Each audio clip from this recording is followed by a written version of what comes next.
특별히 오늘은 부활주일로 지킵니다. 우리의 모든 죄를 지고 죽으시고 그 죽음을 이기시고 부활하신 예수 그리스도의 사랑과 능력과 위엄을 묵상하고 그 소망을 바라보는 귀한 시간이 되기를 간절히 소망합니다.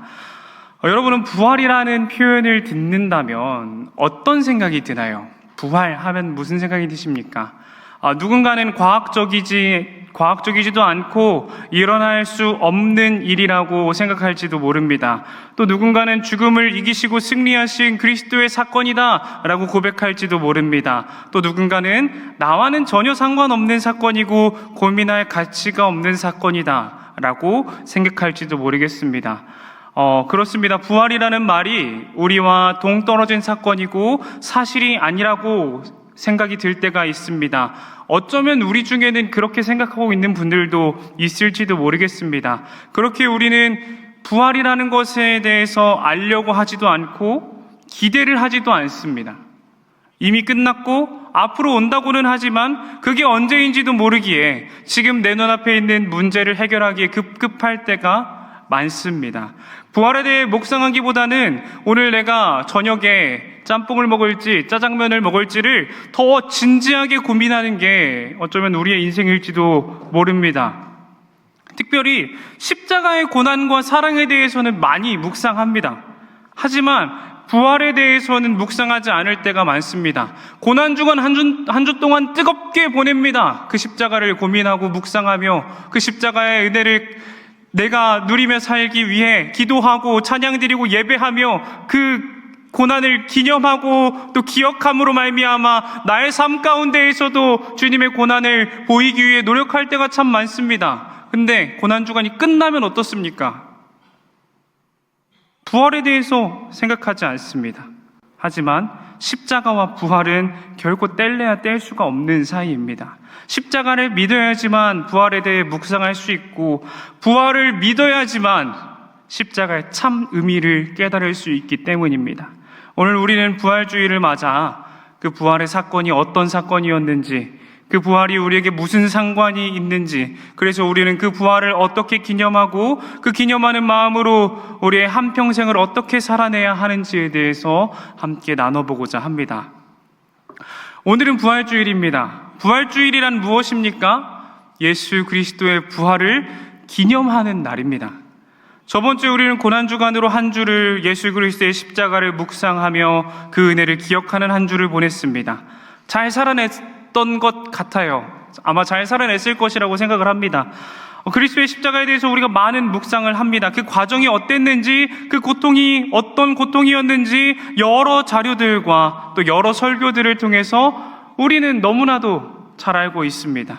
그리스도가 죽으시기까지의 과정을 살펴보면 종려주일 예루살렘에 들어가셔서 성전을 청결케 하시고 성전에서 많은 교훈을 주시고 제자들의 발을 씻기시기도 하셨고 성만찬을 행하시기도 하셨습니다. 겟세마네 동산에 올라가셔서 땀이 피가 되도록 열심히 기도했던 사건 역시도 우리가 알기도 합니다. 제발 이 잔을 나에게서 넘겨달라고 하나님께 부르짖었던 그 모습을 우리는 기억하고 있습니다. 하지만 결국 우리에게 중요한 것은 예수 그리스도는 그 무거운 십자가를 우리를 위해 지셨고 우리의 모든 죄를 지고 고난과 핍박과 모욕을 당하시고 죽으셨다라는 것입니다. 그런데 만약에 그냥 이렇게 죽고 끝났습니다 라고 말을 한다면은, 예수님이 그렇게 우리를 위해 죽으시고 희생하셨습니다 라고 이야기가 마무리된다면은 그 죽음은 그저 한 사람의 희생으로 끝이 났을 겁니다. 그저 희생으로, 그저 위대한 섬김으로 끝이 났을 겁니다. 하지만 우리도 잘 알고 있듯이 그 죽음은 끝이 아니었습니다. 우리가 신앙 고백을 할 때 고백하듯 죽은 자 가운데서 사흘 만에 다시 살아나시며 라고 하는 그 고백처럼 예수님은 죽음의 권세 안에 있었지만 그 죽음의 권세를 이기시고 다시 살아나셔서 사람들에게 보이셨다는 것입니다. 그것을 우리는 부활이라고 표현을 합니다. 웨스트민스터 신앙고백서 8장 4항의 일부를 인용하면 이렇게 고백합니다. 제가 읽겠습니다. 예수님은 가장 참혹한 고통과 그의 육체의 가장 고통스러운 고난을 견디어내었고 십자가에 못 박혀 돌아가시고 장사되어 죽음의 권세 아래 머물러 있었으나 부패를 당하지 않았다. 제3일에 그가 고난당한 그 동일한 몸으로 죽은 자로부터 살아나셨고. 그런데 중요한 것은 초대교회 가운데에, 특별히 오늘 우리가 함께 읽은 그 고린도 교회 가운데에 문제가 있었다라는 것입니다. 이 교회가, 이 지역이 문제였는지 아니면 모인 사람들이 문제였는지는 모르겠지만 초대교회 가운데 문제 있는 교회 하면은 고린도 교회가 가장 먼저 떠오르곤 합니다. 고린도 교회에서는 팔을 나눠서 싸우는 교회이기도 했고, 그리고 이 부활에 대한 의심을 갖고 있는 사람들이 있었던 교회이기도 했습니다. 바울은 오늘 고린도전서 15장 12절에서 이렇게 고백을 합니다. 함께 읽겠습니다. 그리스도께서 죽은 자 가운데서 다시 살아나셨다.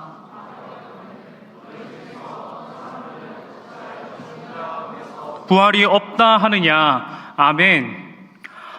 이 의문은 어디에서부터 시작되었을까요? 고린도 교회의 이 부활에 대한 의문은 어디에서부터 시작되었을까요? 고린도 교회는 흔히 바울이 세웠다고 전해집니다. 그렇게 바울이 교회를 세울 때부터 이렇게 부활에 대한 의문을 가지고 있지는 않았을 겁니다. 그렇다면 부활에 대한 오해는 결국 바울이 고린도 교회를 떠난 이후에 교회가 성장하는 과정 가운데에서, 유지되는 과정 가운데에서 누군가를 통해 들어왔다고 우리가 추측해 볼 수 있습니다. 학자들은 그들에 대해서 거짓 선지자라는 표현을 사용하기도 합니다. 이들은 유대주의적 관점을 가지고 있는 사람이었을 수도 있고, 어쩌면 헬라 철학의 이원론의 관점을 가지고 있었던 사람이었을지도 모릅니다. 정확히 그들이 누구인지는 알 수 없어요. 하지만 그게 철학적인 사상이든지 아니면 종교적 해석의 차이에서 왔던 이론이었든지 아니면 유물론적 관점에서 부활은 결코 이루어질 수 없다라고 주장했던 사람이었든지, 그 사람들이 어떤 사람이었는지는 알지 못하지만 교회 안에 부활을 부정하는 사람이 있었다는 것이 이 교회의 큰 문제입니다. 이것이 왜 문제입니까? 부활을 부정한다는 것은 기독교 신앙의 완성을 거부하는 것이나 마찬가지이기 때문입니다. 바울은 부활에 대해서 이렇게 말을 합니다. 고린도전서 15장 14절 말씀입니다. 제가 읽겠습니다. 그리스도께서 만일 다시 살아나지 못하셨으면 우리가 전파하는 것도 헛것이요 또 너희 믿음도 헛것이며. 아멘. 부활이 없다면 우리가 믿는 것들이 헛된 것이라고, 사도들이 전했고 여러 무명의 전도자들이 전했던 그 복음들이 헛된 것이라고 이야기를 합니다. 여기서 헛된 것이다, 헛것이다라고 번역된 단어는 케노스라는 단어입니다. 이는 능력이 없다라는 의미를 가지고 있습니다. 만약 부활이 없다면 기독교의 시장에는 아무런 능력도 없다는 것입니다.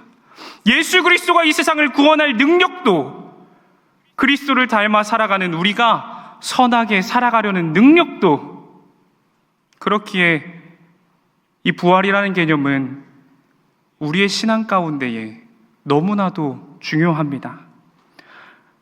그래서 우리는 첫 번째 질문을 갖게 됩니다. 그럼 그 부활이 도대체 무엇인가? 그 부활은 무엇인가? 사전은 부활을 이렇게 정의합니다. 부활은 생물학적으로 생명 활동이 완전히 정지된 생명체가 소생하여 다시 되살아나는 것을 말한다. 성경에서 말하는 부활도 이와 같습니다. 오늘 15장 4절 말씀을 보면은 이렇게 말을 합니다. 장사 지낸 바 되셨다가 성경대로 사흘 만에 다시 살아나사. 아멘. 다시 살아나사.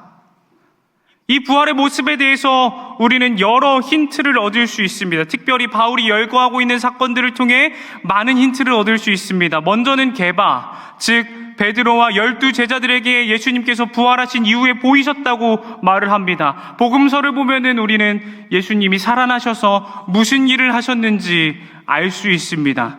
여자들에게 보이셨고 갈릴리에서 제자들에게 나타나셨고 엠마오로 가는 길에 있던 제자들에게도 나타나기도 하셨습니다. 믿지 못하던 도마에게 나타나셨습니다. 그리고 승천하기 직전에 수많은 성도들 앞에 보이기도 하셨습니다. 그런데 우리는 이 예수님의 부활이 어떤 부활이었는지 아까 읽어드린 신앙고백서 8장 4항에서 조금 더 직접적으로 알 수 있습니다. 예수님은 새로 구성된 어떤 육신을 입은 것이 아니었고 사람과는 다른 어떤 생물의 육신을 입은 것도 아니었습니다. 어떤 신인류의 모습으로 나타나신 것도 아닙니다. 이전과 똑같이 제자들과 함께 드셨고 제자들과 대화를 나누셨고 그 못 박혔던 자국과 옆구리의 창자국까지 모두 그대로인 이전의 육신을 통해 부활을 하셨다는 겁니다. 부활은 현실적이고 실제적인 문제라는 것이죠. 심지어 바울이 이 편지를 쓰는 동안에 예수님의 부활에 대해서 직접 목격한 사람들이 살아 있었다는 것 역시도 중요합니다. 이 부활의 문제는 어떤 영적 문제가 아니었고 거짓도 아니었으며 실제적이고 현실적인 문제였다라는 것은 바울은 오늘 우리에게 이야기를 해주고 있습니다. 사랑하는 청년 여러분, 이 현실적이고 실제적인 문제에 대해서 인정하지 못한다면, 이런 전제가 없다면 결국 기독교는 그저 윤리적인 종교가 되고 맙니다. 우리가 세상에 선을 행하며 살아갑시다 라고 말하는 이 권면이 그저 이 세상에서의 삶을 영위하기 위해, 그리고 이 세상에서의 삶에서 인정받기 위해로 그 의미가 축소되고 맙니다.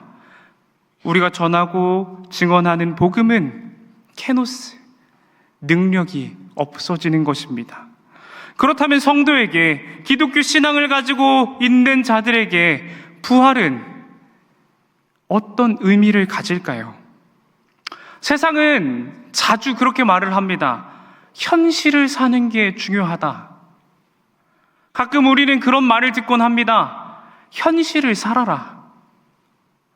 너무 부푼 꿈을 가지고 있는 사람에게 이런 말을 할 것입니다. 혹은 너무 허황되고 부푼 꿈 가운데에서 주체하지 못하고 있는 사람에게 이렇게 말할 것입니다. 현실을 좀 살아라.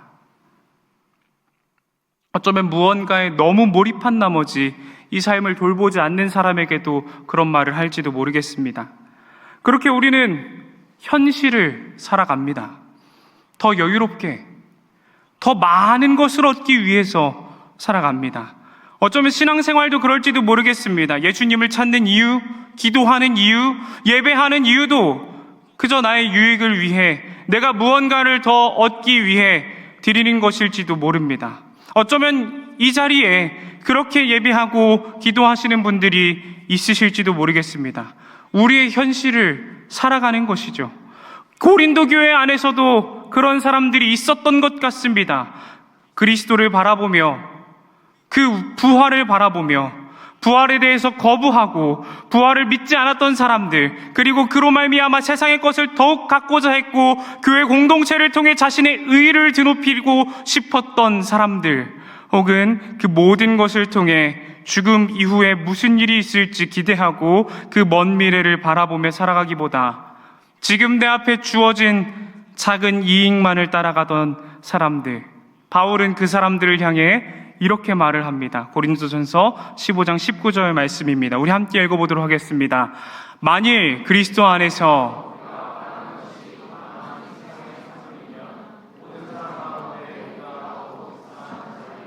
아멘. 이 말이 어떻게 읽어지십니까? 이 세상의 삶을 넘어 무언가가 있다는 것입니다. 우리의 인생 각자 개인의 삶에서 끝나는 것이 아니라 그 너머에 다른 무언가가 있다는 것이죠. 그렇다면 그것이 무엇일까요? 바로 부활입니다. 부활을 다른 말로 영생이라고 표현할 수 있을 것 같습니다. 바로 영생입니다. 이 부활이라는 것이 결국 성도에게 어떤 의미를 갖냐면 이 세상의 삶 너머에 있는 하나님과 함께하는 그런 장소와 공간과 시간을 바라보게 합니다. 기독교 신앙에서는 이런 부활에 대해서 여러 표현을 가지고 나타냅니다. 천국, 영생, 하나님의 나라와 같은 단어들로 우리의 소망을 표현하곤 합니다. 참 감사한 것은요, 그리스도의 부활은 우리에게 증거가 된다는 것입니다. 고린도전서 15장 20절 말씀을 제가 읽겠습니다. 그러나 이제 그리스도께서 죽은 자 가운데서 다시 살아나사 잠자는 자들의 첫 열매가 되셨도다. 아멘. 첫 열매에 대해서 여러분은 무엇이 떠오르십니까? 첫 열매 하면 아마 과일들이 떠오를 겁니다. 그렇죠? 과수원을 가보셨는지는 모르겠어요. 과수원에 가보셨는지 모르겠는데, 우리가 한번 상상을 해봅시다. 우리는 제가 귤을 좋아하기 때문에 귤 농장에 와 있습니다. 귤 농장에 이제 막 들어왔습니다. 제주도 갔다고 해볼게요. 제주도의 한 귤 농장에 도착을 했습니다. 귤 냄새가 잔뜩 풍겨옵니다. 눈앞에 있는 나무부터 저 멀리 나무까지 잘 익은 귤이 가득합니다. 그리고 제가 가장 앞에 있는 귤 하나를 땄습니다. 그게 바로 무엇입니까? 첫 열매입니다. 첫 열매. 그렇습니다. 첫 열매는 추수의 개념을 담고 있습니다. 방금 말했던 그 귤 농장에 제 눈앞에서부터 저 멀리까지 귤로 꽉 차 있는 그 농장에서 첫 열매를 수확했습니다. 먹어보니까 너무 맛있어요. 너무 맛있어. 그렇다면 첫 수확의 의미가 무엇일까요? 여기서부터 저 멀리까지 있는 그 다른 귤들 역시도 수확이 있다라는 겁니다. 곧 그것들 역시도 추수가 이루어진다라는 것이죠. 첫 열매가 있다는 것은 그 다음 열매도 준비되어 있다는 것입니다. 만약 때를 잘못하고 나서 먼저 무르익은 친구가 있다고 해도 그것은 상관없습니다. 결국 이후에 다음 열매는 계속 나오게 되니까요. 첫 열매는 그 다음 열매, 두 번째, 세 번째, 수도 없이 계속될 그 열매들을 장담하는, 보증하는 의미를 담고 있습니다. 사랑하는 우리 청년 여러분, 예수 그리스도께서 부활의 첫 열매가 되셨습니다.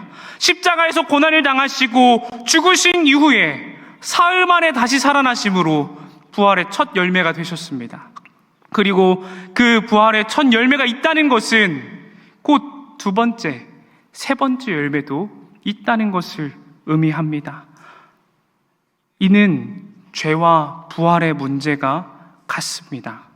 아담의 첫 범죄로 인해서 죄는 두 번째, 세 번째 범죄를 가져왔습니다.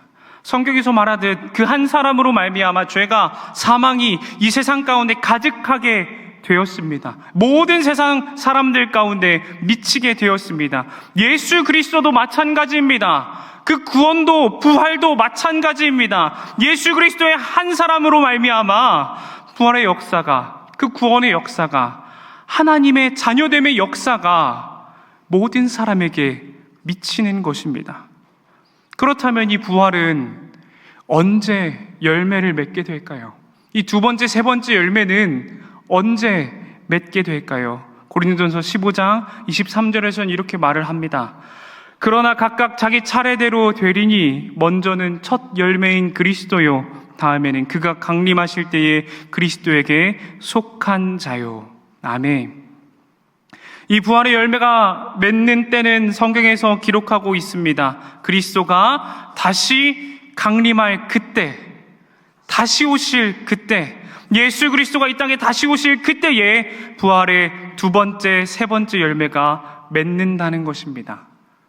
부활은 승리의 역사입니다. 예수 그리스도가 죄와 사망의 권세를 이기셨던 사건이고, 결국 그 사망의 권세가 아무 힘이 없다는 것을 직접 증명하신 사건입니다. 부활하심으로 말미암아 그 권능을 보여주셨습니다. 부활하심으로 말미암아 그 귀한 역사를 손수 보여주셨습니다. 그런데 중요한 것은 그 부활이, 죄와 사망이 이 세상에 들어온 것과 같은 논리로 우리에게 다가온다는 것입니다.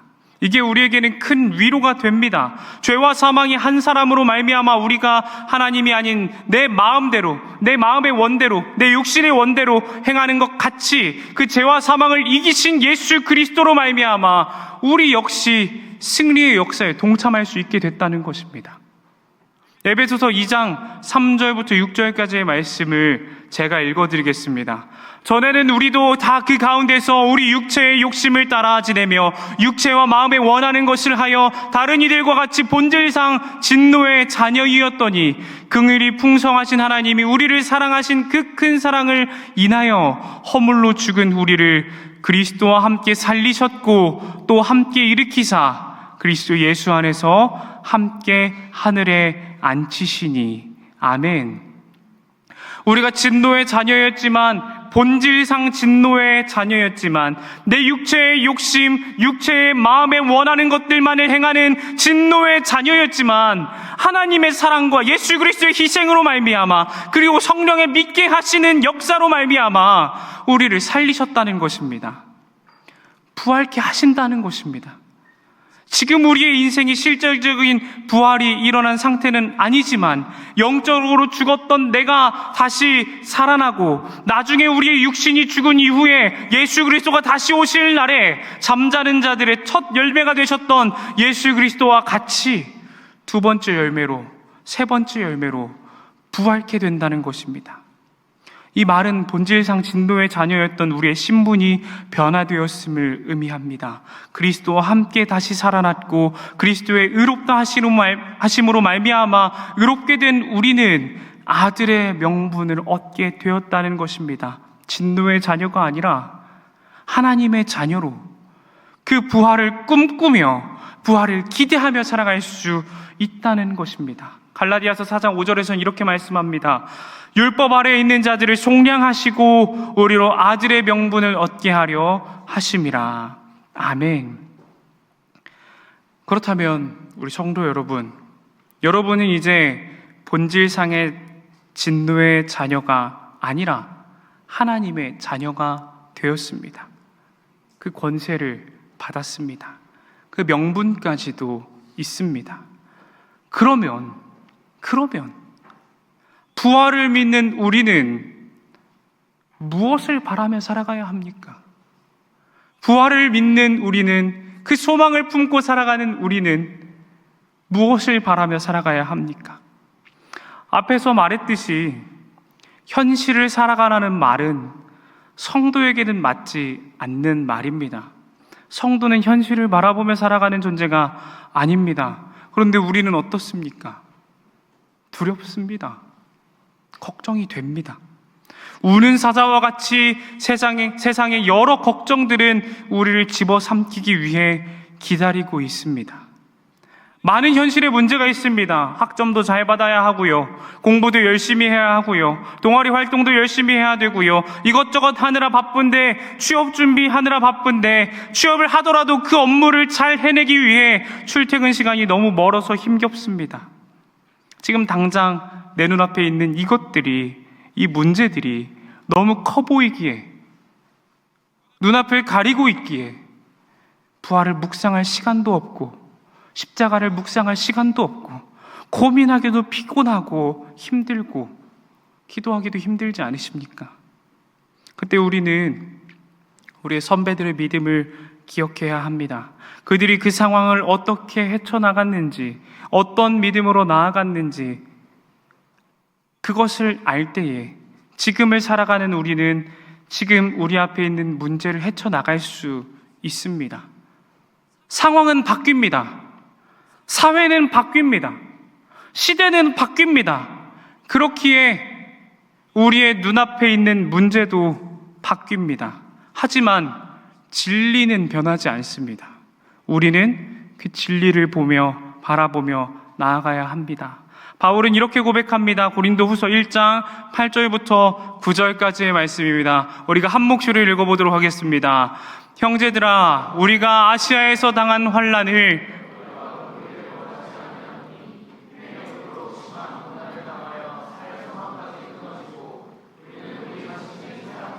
받은 줄 알았으니 이는 우리로 자기를 의지하지 말고 오직 죽은 자를 다시 살리시는 하나님만 의지하게 하심이라.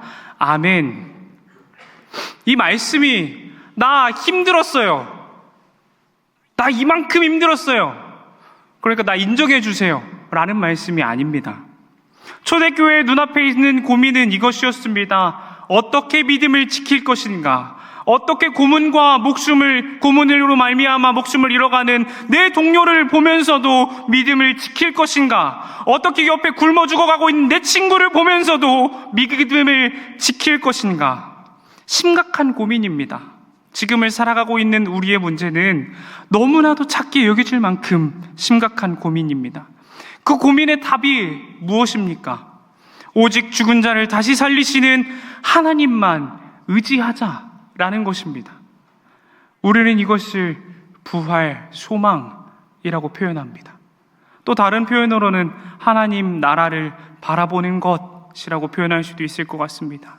사랑하는 성도 여러분, 여러분의 고민이 하찮다라고 말하는 것이 아닙니다. 목숨을 걸고 신앙을 위해 고민하지 않는 그 모습이 안타깝다라고 말하는 것이 아닙니다. 우리 믿음의 선배들은 목숨을 걸고 신앙을 지켰는데 지금 교회는 망했다라고 말하고 싶은 것이 아닙니다. 우리가 기억해야 하는 것은 우리는, 성도는 부활을 꿈꾸는 사람이라는 것입니다. 부활을 꿈꾸기에 세상의 권세가 두렵지 않는 것입니다. 부활을 꿈꾸기에 죽음 앞에 두려움이 있지만 하나님을 의지하며 나아가는 것입니다. 부활을 꿈꾸기에 내 가장 소중한 아들을 달라고 하시는 그 말씀에 순종했던 아브라함의 모습처럼 나의 가장 귀한 것, 이 세상에서 가장 귀한 나의 것을 드리며 나아가자는 것입니다. 하나님과 함께하는 그 영원한 나라, 그 나라를 꿈꾸기에 세상에서 귀하다 여기는 것들을 성도에게는 귀하지 않다는 것입니다. 말씀을 정리해 보겠습니다. 부활의 역사는 모든 것이 합력하여 선을 이루시게 하시는 하나님의 역사의 극치라고 표현할 수 있을 것 같습니다. 그 수많은 악한 역사 가운데에 하나님은 그 모든 것을 역전시키시고 부활이라는 승리를 이뤄내셨습니다. 그 고통과 수모와 치욕과 죽음 가운데에서 그 모든 것을 선으로 바꾸시며 부활이라는 역사를 이뤄내신 것입니다. 그리고 예수 그리스도가 그 부활의 첫 열매로서 부활이 실제함을, 그리고 계속될 것임을 우리에게 보여주셨고 우리로 하여금 그 부활을 꿈꾸며 살아갈 수 있게 하셨습니다.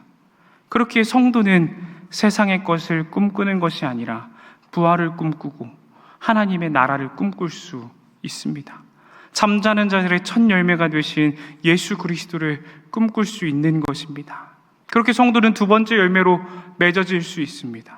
그렇다면 성도의 삶은 어떠해야 합니까? 그리고 그 어려움 앞에서, 내가 걱정하고 두려워하는 그 어려움 앞에서 무엇을 해야 합니까? 선하신 하나님을 신뢰하기를 축복합니다. 힘들고 어려울 때 우리가 꼭 붙잡았으면 하는 말씀이 있습니다. 그 말씀을 읽고 이 시간을 정리해보고자 합니다. 고린도전서 15장 58절 말씀을 제가 쉬운 성경으로 읽어드리겠습니다.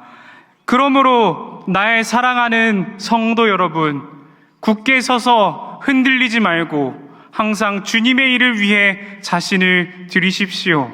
주님을 위해 일한 여러분의 수고는 결코 헛되지 않는 것임을 기억하시기 바랍니다. 아멘. 여러분의 수고는 결코 헛되지 않습니다. 부활하신 주님을 바라며 그 부활을 꿈꾸며 세상의 것이 헛되다고 여기며 하나님을 소망하며 나아가는 성도에게 하나님은 그 수고가 헛되지 않았다라고 말씀해 주십니다. 우리가 그 사실을 기억하며 부활의 열매를 맺기를 간절히 축복하고 또 축복합니다.